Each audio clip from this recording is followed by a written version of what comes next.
Jeg vil gerne lige prøve at lave en lille video og en lille illustration af, hvordan du kan lære hesten at tage hovedet ned, imens du giver den grime eller hovedtøj på. Det kan være meget praktisk, hvis du har en stor hest, eller hvis du har en hest med høj ansat hals, ligesom jeg har. Så jeg har i hvert fald nogle gange oplevet, at jeg har stået meget højt op, fordi hun ikke lige har accepteret at få hovedtøj eller få bid i munden. Så jeg er begyndt at være meget konsekvent med, at hun skal tage hovedet ned, når jeg giver hende grime eller hovedtøj på. Og faktisk helt ned til jorden, for lige her i indlæringsfasen. Og jeg vil gerne dele med dig, hvordan jeg har gjort det, så du forhåbentlig også kan få gavn af det. Det første jeg har gjort, det er, at jeg har lært min hest at tage hovedet ned. Og det har jeg gjort for et lille pres i grimen. Trækker bare nedad. Og så snart hun følger med, så slipper jeg hende. Hvis hun tilbyder alt muligt andet, så bakker jeg hende bare tilbage til udgangspunktet. Kom, bak op. For det var faktisk ikke det, jeg bad om. Så når vi står igen, og der kommer ro på, så kan jeg tage hendes hoved op, ned igen. Så snart hun gør, hvad jeg beder hende om, slipper jeg presset. Jeg vil gerne kunne tage hendes hoved begge veje. Det er ligesom, når jeg rider hende, så vil jeg gerne kunne både få hende frem, men jeg vil også gerne kunne samle hende. Så jeg vil ikke kun være den dumme, der siger, at hun skal tage hovedet ned. Når hun er ved at være stabil i det her, så kan jeg lægge et pres op på nakken af hende, lige bag ved grimen. Så lægger jeg lige min hånd, og i starten hjælper jeg lidt med tov. Når hun reagerer, så slipper jeg presset. Ja, fint. Jeg ignorerer lidt, at hun lige nu reagerer ved at løfte hovedet. Fordi jeg vil egentlig gerne have hende herned. Så når jeg får hende herned, kan jeg tage min hånd og lige ligge under kæben. Hun skal ligesom følge med begge veje. Og igen. Ja. Bak op. Hvis hun tilbyder noget andet, så bakker jeg hende tilbage, hvor vi stod før.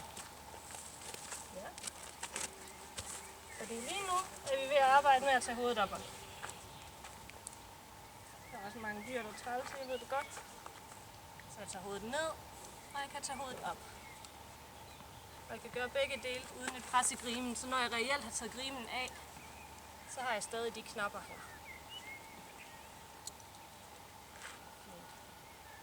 Så det jeg vil gøre, det er, at jeg vil tage grimen af hende nu. Så jeg beder hende om at tage hovedet ned. I starten så overdriver jeg lidt, som jeg siger, for indlæringens skyld.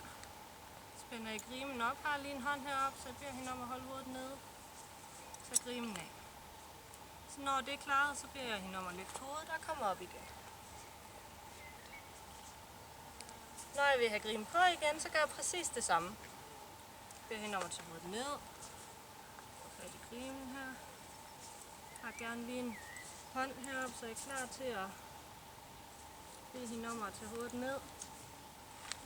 Faktisk godt være lidt svært lige i starten. Så kan man med fordel stå heroppe og lige have en hånd over. Bumler lidt her. Så kan jeg så have en hånd her. Videre ned. En anden ting, jeg har oplevet meget praktisk ved det her, det er, at hvis man har en hest med lang mane og stor pandelok, så er det meget nemt lige at justere her, i stedet for at man skal helt op med hænderne. Så det er jeg egentlig meget glad for.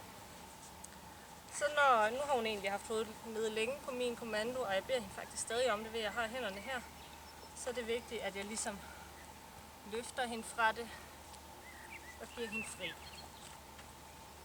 Så der var ligesom de 3 tips her. Start i torvet. Få det til en berøring op i nakken. Og så ligesom lave en association mellem de to. Og så putte grimen på. Hvis hesten tilbyder noget andet, ignorer det, bak tilbage til stedet, hvor udgangspunktet var.